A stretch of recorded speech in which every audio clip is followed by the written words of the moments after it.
بك يا حبيب الله الصلاة والسلام عليك يا نبي الله وعلى آلك وأصحابك يا نور الله۔ ماشاءاللہ میرے بھائی اور بہت ہی خوبصورت آواز کے مالک محمد الحسن بھائی نے جو کلام پڑھا وہ بندے کو کسی اور جگہ پر ہی لے جاتا ہے۔ یہ کلام مولانا جامی نے جس کیفیت میں لکھا ہے اور جس کرب کے عالم میں لکھا ہے، جب وہ کہتے ہیں نا وہ دل پر بات اثر رکھتی ہے، اور اس کلام میں جہاں بہت ساری باتیں کی جا سکتی ہیں کہ ان کو نبی پاک کے روضے کی حاضری سے روکا جا رہا تھا، کئی جہتوں سے کئی انداز سے انہوں نے مدینے میں داخلے کی کوشش کی مگر ہر بار روک دیا جاتا تھا، اور ایک بار تو ایسا ہوا کہ آپ کو گورنر مدینہ کے حکم پر قید کر دیا گیا۔ پھر نبی پاک خواب میں تشریف لائے اس گورنر کے اور کہا کہ جامی کوئی مجرم نہیں ہے کہ جو تم نے اسے قید کر دیا ہے، جامی نے تو ایسا کلام لکھا ہے کہ اگر اس نے آ کر مجھے مدینے میں سنایا تو اس سے ملاقات کے لیے مجھے اپنے روضے سے باہر آنا ہوگا۔ یہ وہ کلام ہے جو انہوں نے لکھا، تنم فرسود جاں پارا ز ہجراں یا رسول اللہ، دلم پزمرد آوارا ز عصیاں یا رسول اللہ۔ اچھا میرا موضوع یہ نہیں ہے مگر میں اشارہ کر کے آگے بڑھ جاؤں گا۔ وہ کہتے ہیں نا عقل مند کو اشارہ کافی ہوتا ہے۔ صدیوں پرانے بزرگ ہیں مولانا جامی رحمۃ اللہ تعالیٰ علیہ، یہ آج کل کے بزرگ نہیں ہیں، صدیوں پرانے بزرگ اپنے ہر شعر میں کلام کے کیا کہہ رہے ہیں؟ یا رسول اللہ، یا رسول اللہ۔ تو یا رسول اللہ کہنا یہ صدیوں سے اولیاء کرام کا اور عشاقان رسول کا طریقہ رہا ہے۔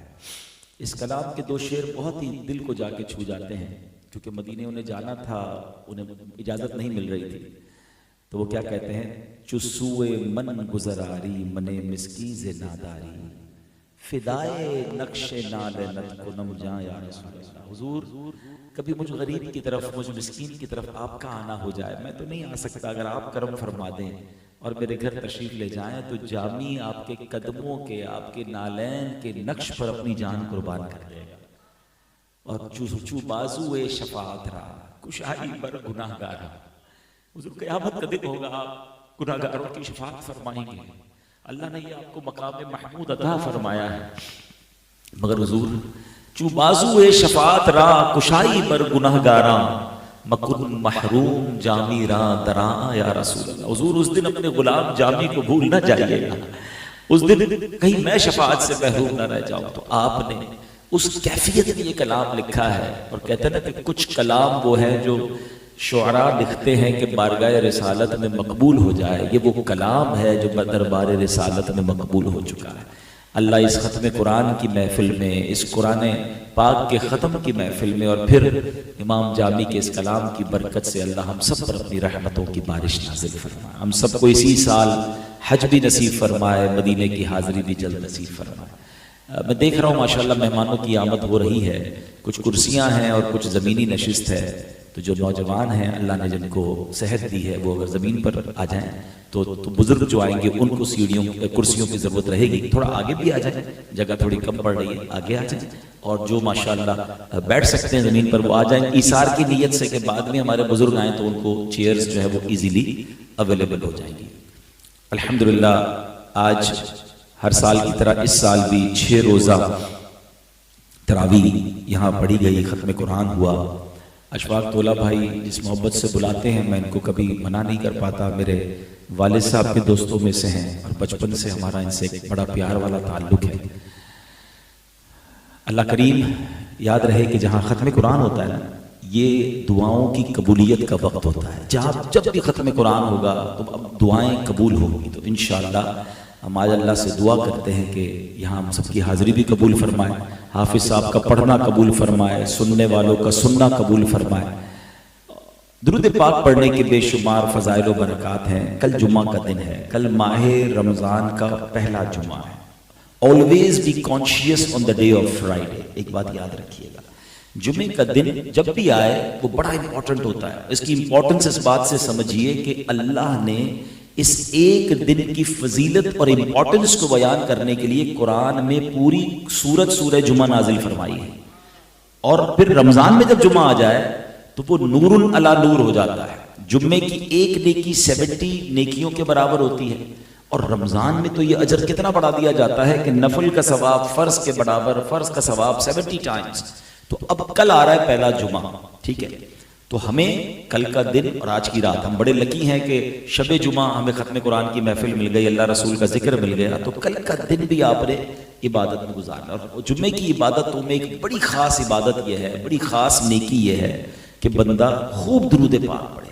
جمعے کے دن کے درود پڑھنے کی فضیلتیں الگ سے نبی پاک نے بیان فرمائی۔ حدیث جو میں آپ کو سنانے جا رہا ہوں، میرے آقا علیہ السلام فرماتے ہیں جس نے جمعہ کے دن نماز عصر ادا کی، پھر اپنی جگہ سے اٹھنے سے پہلے 80 بار یہ درود شریف پڑھا، اللہم صلی علی محمد النبی الامی وعلی آلہ وصحبہ وسلم تسلیما، تو اس کے 80 برس کے گناہ بخشے جاتے ہیں اور 80 سال کی عبادت لکھی جاتی ہے۔ اچھا، یہ تو ایک فضیلت ہے۔ ایک بڑی مشہور حدیث ہے جس کا مضمون ہے کہ جو جمعہ کے دن 200 بار درود پاک پڑھے اس کے 200 برس کے گناہ معاف کر دیے جاتے ہیں۔ تو پلیز رمضان میں جتنا ہو سکے نیکیاں کمائیے۔ آج کل یہاں کاروباری لوگ بیٹھے ہیں ماشاءاللہ، خود اشفاق بھائی فائنانس سے تعلق رکھتے ہیں، چارٹرڈ اکاؤنٹنگ سے تعلق رکھتے ہیں، آپ لوگ حساب کتاب والے لوگ ہیں، تو حساب کتاب والے لوگ ایک چیز بڑی غور کر رہے ہوتے ہیں کہ بھائی کون سا ٹائم صحیح انویسٹمنٹ کا ہے، کون سا ٹائم زیادہ پروفٹ کا ہے۔ ان دنوں میں جناب یہ ہمیں ریلیف ملا ہوا ہے، ان دنوں میں یہ جناب اسکیم ہے، آفر ہے۔ ہم دنیا بھر میں دیکھ رہے ہوتے ہیں کہ آفرز لگائی جاتی ہیں، ڈسکاؤنٹس دیے جاتے ہیں۔ آپ کو پتہ ہے رمضان میں کیسی آفر لگی ہوئی ہے؟ اگر یہ سمجھ آ جائے نا، اللہ اکبر، یہ سیزن ہے اس وقت، مگر یہ سیزن نیکیاں کمانے کا ہے، یہ سیزن اللہ کو راضی کرنے کا ہے۔ میں اور آپ 11 مہینے عبادت کر کے وہ نیکیاں نہیں کما سکتے جو ہم ایک رمضان میں کر سکتے ہیں، اور یہی نبی پاک نے انڈرسٹینڈ کروانے کی کوشش کی۔ پیارے آقا علیہ السلام کی ایک حدیث ہے، آپ فرماتے ہیں اگر میری امت کو پتہ ہوتا رمضان کیا ہے وہ تمنا کرتے کہ سارا سال ہی رمضان۔ ایک جگہ میرے آقا علیہ السلام فرماتے ہیں جس کا مضمون ہے کہ 11 مہینے تمہارے ہیں، اللہ نے ایک مہینہ اپنے لیے خاص کر لیا ہے، 11 مہینے تم کھاؤ پیو لذت اٹھاؤ، مگر رمضان اللہ کا مہینہ ہے، رمضان کے معاملے میں اللہ سے ڈرو۔ What is the meaning of ڈرو؟ کیوں؟ کیونکہ رمضان میں کہیں اللہ کی نافرمانی نہ ہو جائے۔ سرکار دو عالم صلی اللہ علیہ وسلم کا رمضان میں بی بی عائشہ فرماتی ہے رنگ مبارک تبدیل ہو جاتا تھا، متغیر، چینج ہو جاتا تھا، خوف خدا چہرے سے طاری ہوتا تھا۔ بھائی یہ تو رحمت کا مہینہ ہے۔ بتایا کہ اس لیے کہ نبی پاک کو یہ خوف لاحق ہوتا تھا کہ اس مہینے میں جو حق کے بندگی ہے کہیں اس کو ادا کرنے میں کوئی کوتاہی نہ ہو جائے۔ نبی پاک کمر بستہ ہو جاتے عبادت کے لیے، بستر پر کم آتے تھے، گڑ گڑا کر دعائیں مانگتے تھے، روز جبریل امین آتے تھے اور نبی پاک کے ساتھ قرآن کا دور فرماتے تھے، نبی پاک سخاوت فرماتے تھے۔ یہ 4-5 کام یاد کر لیں جو پیارے آقا نے رمضان کیسے گزارا، تو یہ 5 چیزیں ہمیں یاد ہونی چاہیے کہ نوافل کی کثرت تھی، دعاؤں کی کثرت تھی، سخاوت تھی، اور پیارے آقا علیہ السلام جو ہے ان دنوں میں خوب نوافل پڑھتے تھے، تلاوت قرآن کثرت سے کرتے تھے۔ یہ 4-5 کام ہم بھی اپنی شیڈول میں بنائیں نا۔ اور پھر سب سے مین چیز جو ہے جو میں اپنے بیان سے شروع میں کرنا چاہ رہا تھا، بات وہیں چلی گئی کہ ایک فارمولا یاد کر لیں، جب بھی دن، مہینہ، وقت یا مقام، پلیس اور ٹائم اگر مقدس ہوگا نا، سیکرڈ ہوگا، تو اس وقت یا اس مقام پر جا کر اللہ کی نافرمانی کی پنشمنٹ بھی زیادہ ہوگی۔ اس کو بہت آسانی سے میں آپ کو سمجھا دیتا ہوں۔ مثال کے طور پر روڈ پہ گناہ کر رہا ہے تو غلط ہے، مگر مسجد کے اندر آ کر وہی گناہ کرے تو آپ کیا کہیں گے؟ یار خدا کا خوف کرو، اللہ کے گھر میں ہو، ٹھیک ہے نا۔ کوئی پاکستان میں غلط کام کرے، اٹس بیڈ تھنگ، مگر وہی مکے میں جا کے کرے تو سیویریٹی کیا ہو جاتی ہے کہ مکے میں 1 نیکی 1,00,000 نیکی کے برابر، اور 1 گناہ 1,00,000 گناہ کے برابر ہو جاتا ہے۔ تو ہمیں یہ غور کرنا ہے کہ جب مقام تبدیل ہوتا ہے، جب پلیس تبدیل ہوتی ہے اور مقدس ہوتی ہے، تو اس وقت اللہ کو ناراض کرنا یہ شدید عذاب کو دعوت دیتا ہے۔ بالکل اسی طرح ماہ رمضان، ذرا امیجن کریں کہ ماہ رمضان میں ہم پر مہربانی کتنی بڑی کی گئی ہے۔ اگر میں آپ سب سے سوال کروں کہ ہم سب کو بہکانے والا، گناہوں کی طرف لے جانے والا کون ہے، تو کون ہے؟ شیطان ہے نا۔ شیطان ہی بند کر دیا، یعنی چیلنج ہی ختم کر دیا نا۔ یعنی ہوتا دنیا میں کیا ہے؟ بڑا چیلنج، زیادہ انسینٹیو۔ اگر آپ یہ ٹارگٹ اچیو کریں گے تو آپ کو جناب یہ فائدہ ہوگا۔ لوجیکلی تو یہ ہوتا کہ یہ اعلان ہوتا کہ بھائی شیطان کی پاور بڑھا دی گئی ہے، آپ پر زیادہ اٹیک کرے گا، اب آپ نیکیاں کرو گے تو ثواب بھی زیادہ ملے گا. ایسا ہے ہی نہیں، شیطان ہی بند کر دیا. یعنی کوئی اینیمی نہیں ہے ہمیں بہکانے کے لیے. اب کرو نیکیاں میرے بندوں اور رحمتیں لوٹتے جاؤ. پھر رمضان میں کوئی گناہ کرے، پھر رمضان میں کوئی اللہ کو ناراض کرے تو اس کی پنشمنٹ کیا ہے؟ کہ سرکار دو عالم صلی اللہ علیہ وسلم نے فرمایا کہ جو رمضان میں گناہ کرے اس کے 1 سال کے اعمال برباد کر دیے جاتے ہیں.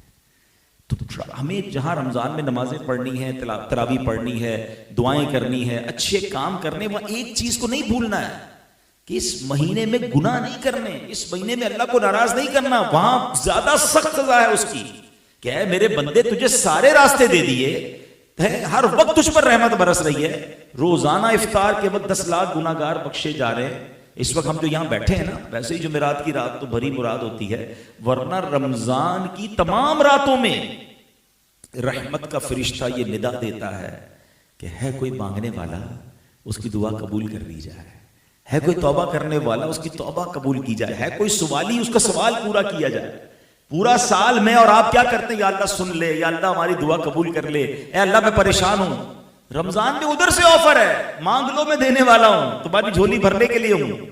اور ان راتوں کو جو ضائع کرتے ہیں، ان راتوں کو جو برے کاموں میں گزارتے ہیں، پلیز رمضان اس لیے نہیں آیا.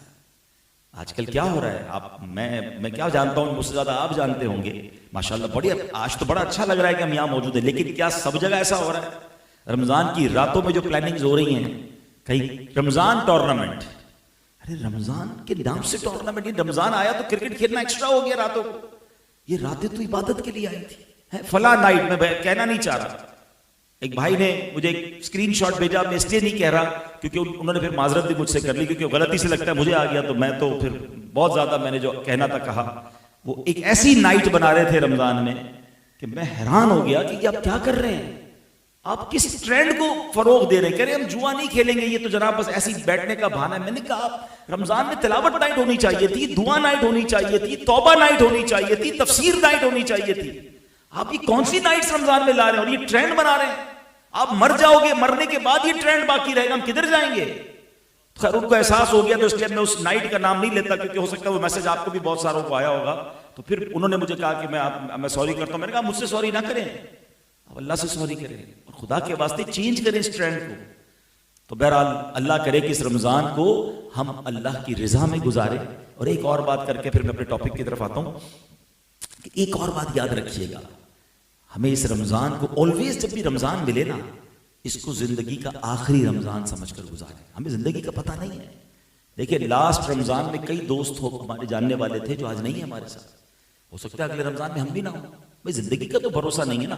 مرنے سے پہلے میرے مولا نے مجھے موقع دے دیا ہے بخشش کا، مجھے گولڈن چانس مل گیا ہے. روزے رکھ کر، عبادت کر کے، دعائیں کر کے، توبہ کر کے بخشا جاؤ. پھر میں بخشا نہ جاؤں تو پھر قصور کس کا ہے؟ میرے رب نے تو سارے ہمارے لیے اسباب مہیا کر دیے نا. اور یہ اسی پھر اتنی ساری بلیسنگز کے بعد ہی تو وہ دعا ہے نا جو آپ نے سنی ہوگی کہ جبریل امین نے دعا کی تھی کہ یا اللہ جو رمضان کو پائے اور اپنی مغفرت نہ کروا سکے تو وہ ہلاک ہو جائے. دعا کون کر رہا ہے؟ فرشتوں کے سردار. اور آمین کس نے کہا؟ نبی پاک علیہ السلام نے اس دعا پر آمین کہا کہ رمضان پا کر بھی کوئی نہیں بخشا گیا تو وہ برباد ہو جائے. یہ رمضان بخشوانے آیا ہے. وہ اللہ کرے کہ اس کی ایک ایک لمحے کو ہم قیمتی سمجھیں اور عبادت میں گزاریں. ایک اور بات کر لیتا ہوں کہ 6 روزہ تراویح، 7 روزہ تراویح، 10 روزہ تراویح، اٹس گڈ، اوکے، مگر اس میں 2 پرابلم. ایک پرابلم تو یہ ہے کہ جو بھی اس کے منتظمین ہیں ماشاءاللہ تو خیال رکھتے ہیں، ویری گڈ، کہ جب 5 6 7 روزہ تراویح ہوتی ہے تو قرآن بہت اسپیڈ سے پڑھا جاتا ہے. قرآن پڑھنے کے اپنے احکام ہیں. ہمیں قرآن اگر واقعی زیادہ سننا ہے ساری رات پڑھیں، کوئی پرابلم نہیں ہے، لیکن ہم قاری صاحب کو یا اپنے حافظ صاحب کو اس بات کی عرض کریں کہ حضور ہم 15-20 منٹ اور کھڑے ہو جائیں گے، آپ نے سکون سے پڑھنا ہے. ہاں یہ ہمارا پرابلم ہے، یہ امام صاحبان کا پرابلم نہیں ہے. ہمیں مسجد بھی وہ اچھی لگتی ہے، ہمیں حافظ بھی وہ اچھی لگتا ہے، جلدی پڑھا دے. اوہو ہمارے یہاں تو 1 گھنٹے میں تراویح فارغ، ہمارے یہاں 45 منٹ میں فارغ، ریس لگائی بھی ہے. کون سا ایوارڈ جیتنا ہے بھائی؟ قرآن سننا ہے نا، آدھا پارا سن لے بھائی، سوا پارا نہیں سننا، آدھا سن لے، لیکن پراپر سنیں. قرآن سنیں تو میری آنکھوں سے آنسو بہیں، میرے دل پر اثر ہو. سمجھ ہی نہ آئے کیا پڑھا جا رہا ہے اور پھر جتنا زیادہ قرآن 5 روزہ 7 روزہ میں زیادہ پڑھا جاتا ہے تو بالکل ہونا چاہیے، اس میں کوئی پرابلم ہے، میں اس کو منع نہیں کر رہا، مگر اس پہ پھر ٹائم لمٹ نہ رکھیں، پھر سکون سے پڑھیں، اللہ کا کلام کھو جائیں اس کے اندر. اور اس سے اچھی رات کون سی جو اللہ کی بارگاہ میں تلاوت سننے میں خرچ ہو جائے. نمبر 1. ایک اور پرابلم یہ ہونے لگ گیا کہ 5 روزہ 7 روزہ 10 روزہ تراویح کے بعد لوگوں نے سمجھا تراویح پوری ہو گئی، اب چھٹی ڈسکاؤنٹ، اب باقی دن کوئی تراویح نہیں پڑھنی. ایسا نہیں ہے، تراویح سنت موقدہ ہے، اور ہمیں چاند رات جب تک چاند نظر نہیں آئے گا جب تک ہم نے پڑھنی ہے. چاند نظر آ گیا تو اس رات نہیں پڑھیں گے، ٹھیک ہے نا. اور اس کی نیکیاں کتنی ہیں، اللہ اکبر. ہر سجدے پر حدیث پاک میں آتا ہے کہ رمضان میں ہر سجدے پر 1500 نیکیاں ہیں. ہر سجدے پر جنت میں ایک سرخ یاقوت کا گھر عطا فرمایا جائے گا. ہر سجدے پر جنت میں ایک درخت عطا کیا جائے گا. اب ذرا غور کریں کہ صرف 20 رکعت تراویح پڑھیں تو 60,000 نیکیاں، 60 جنت کے گھر اور 60 جنت کے درخت. حدیث پاک میں سنا رہا ہوں، آپ کے نبی کی آپ کو حدیث سنا رہا ہوں. تو اب سچ بتاؤ پھر 12 اور 8 پڑھ کے کیوں بھاگنا چاہیے؟ پھر تو پوری پڑھنی چاہیے. بلکہ تراویح کے بعد بھی کچھ مزید نوافل اللہ توفیق دے تو سحری میں تہجد پڑھ لیں اور سجدے کر لیں. تو اللہ کرے کہ بس عبادت کا جذبہ مل جائے. چونکہ ختم قرآن کی محفل ہے تو میں قرآن پاک کی سب سے پہلی وہ آیت جو نازل ہوئی اور اس کا سینیریو جو تھا نا وہ بڑا امیزنگ ہے. بہت کچھ اس میں سیکھنے کو ہے، اور ایک بڑی عظیم ہستی کا اسی ضمن میں ہم ذکر بھی کر لیں گے جن کا یوم آنے والا ہے. قرآن پاک کی اگر میں آپ سے بھی پوچھوں تو آپ کو بھی سمجھ آ جائے گا کہ سب سے پہلی آیت جو نازل ہوئی وہ کون سی تھی، مگر وہ نازل کس سینیریو میں ہوئی ذرا پہلے میں وہ بتانا چاہتا ہوں. بخاری شریف کی حدیث جس کا میں مضمون بیان کروں گا. ماجرا یہ تھا کہ نبی پاک علیہ الصلوۃ والسلام کی عمر مبارک 40 سال ہو چکی تھی. ربیع الاول کے مہینے سے وحی کے آثار ہونا شروع ہو گئے تھے. وہ اس طرح کہ نبی پاک علیہ الصلوۃ والسلام کو سچے خواب دکھائے گئے. پیارے آقا کو پہلے سٹارٹ کیسا ہوا کہ سچے خواب آتے تھے. آپ نبی پاک جو بھی خواب دیکھتے تھے فوراً ویسے کا ویسے ہی ہو جاتا تھا، ہو بہو ویسا ہی ایگزیکٹلی رزلٹ آتا تھا. تو یہ کافی دنوں تک چلتا رہا معاملہ. کم و بیش 6 ماہ اسی طرح گزرے. اب آپ کے دل میں تنہائی کی محبت ڈال دی گئی. اللہ کی یاد میں آپ اپنے گھر والوں سے دور غار حرا میں جا کے رہتے تھے. آپ وہاں دن گزارتے تھے، وہاں رات گزارتے تھے. اور بی بی خدیجہ الکبریٰ رضی اللہ تعالیٰ عنہا کچھ کھانے پینے کا سامان لے کر وہاں پہنچ جایا کرتی تھی.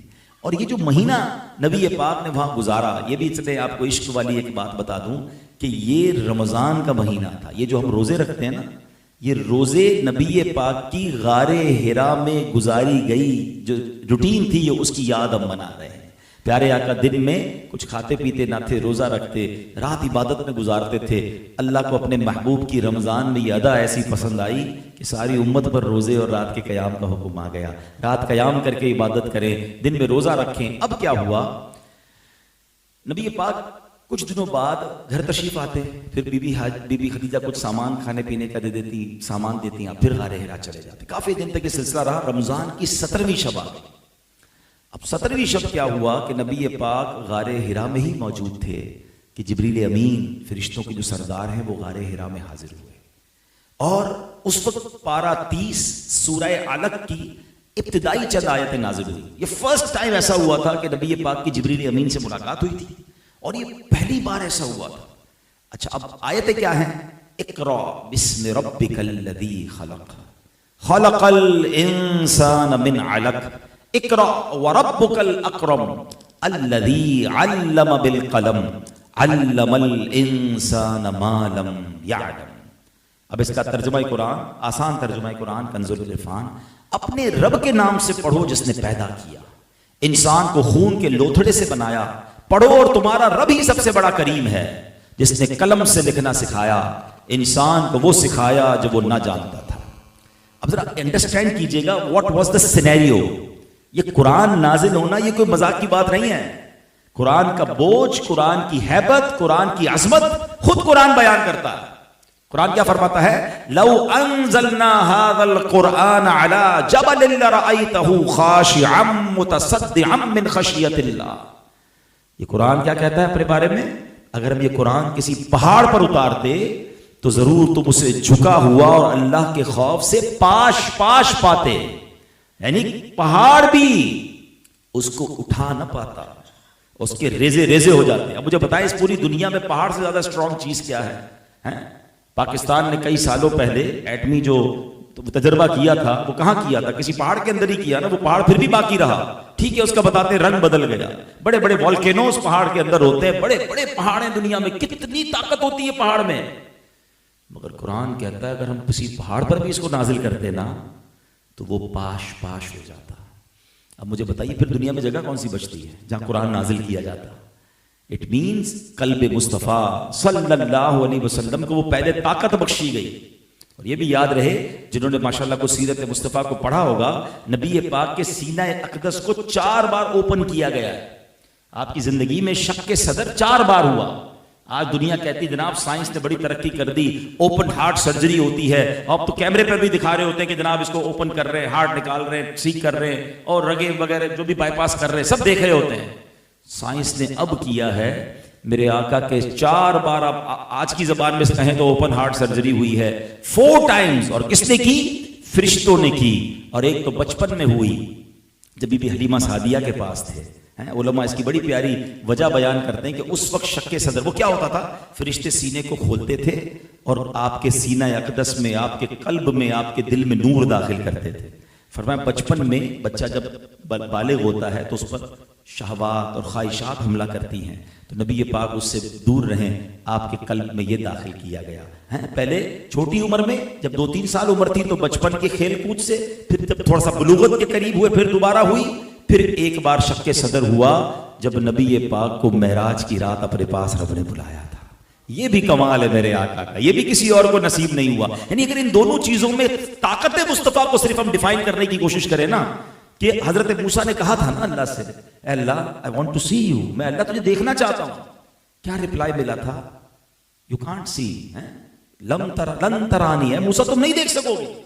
پھر کیا ہوا؟ ایک پہاڑ پر اللہ نے اپنی تجلی نازل کی، دیدار نہیں کیا، نور کی تجلی پر حضرت موسیٰ کا کیا حال ہوا کہ آپ انکانشیس ہو گئے، آپ بے ہوش ہو گئے۔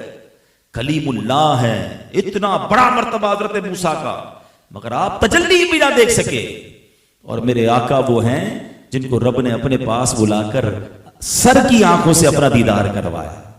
تو یہ بھی نبی پاک کے دل اقدس پہ طاقت داخل کی گئی، شق صدر کر کے نبی پاک کے دل میں نور داخل کیا۔ پھر جو یہ وحی نازل ہوئی نا قرآن، اللہ اکبر، قرآن کہتا ہے کسی پہاڑ پر نازل کرتے ریزہ ریزہ ہو جاتا، تو نبی پاک کے دل کو یہ طاقت دی گئی اور یہ قرآن نازل ہوا۔ مگر قرآن کی حیبت تو تھی نا، ایک تو فرسٹ ٹائم جبریل امین سے ملاقات، ٹھیک ہے، ان یوزول چیز تھی، اور پھر قرآن کی آیتیں نازل ہوئیں، تو اب نبی پاک علیہ الصلوۃ والسلام کی جو کیفیت تھی نا، فیض ربانی کا ایسا روب طاری ہوا کہ پیارے آقا گھر تشریف لائے اور آ کر بی بی خدیجہ سے کہتے ہیں مجھے چادر اڑا دو۔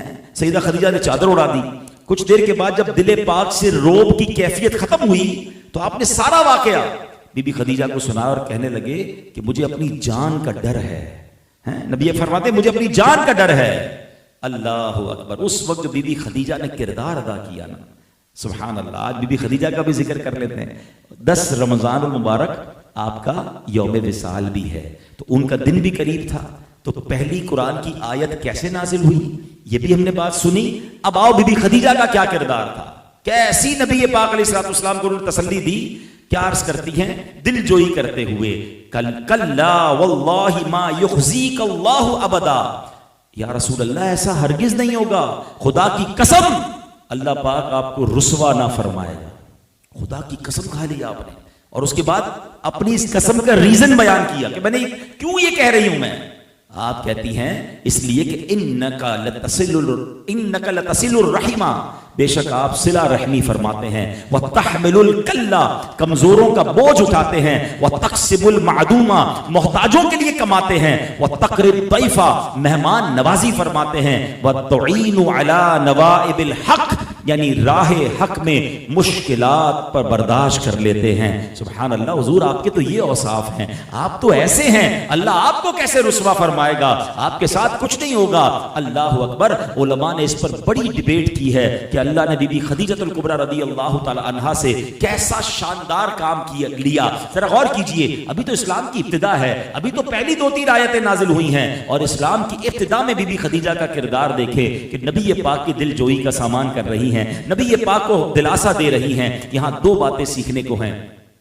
عورت کو اسلام سے پہلے پیر کی جوتی سمجھا جاتا تھا، عورت کا حال یہ تھا کہ اگر بیٹے باپ کا انتقال ہو جائے تو بیٹا ماں پر قبضہ کر لیتا تھا، کوئی نکاح کی ضرورت نہیں تھی، مال کی صورت میں جس طرح ایک دوسرے کو لوگ تحفہ دیتے تھے اس طرح لوگ عورتوں کو تحفہ ایک دوسرے کو پیش کیا کرتے تھے، اور پیر کی جوتی کی طرح عورتوں کو بیڑا غرق کیا جاتا تھا۔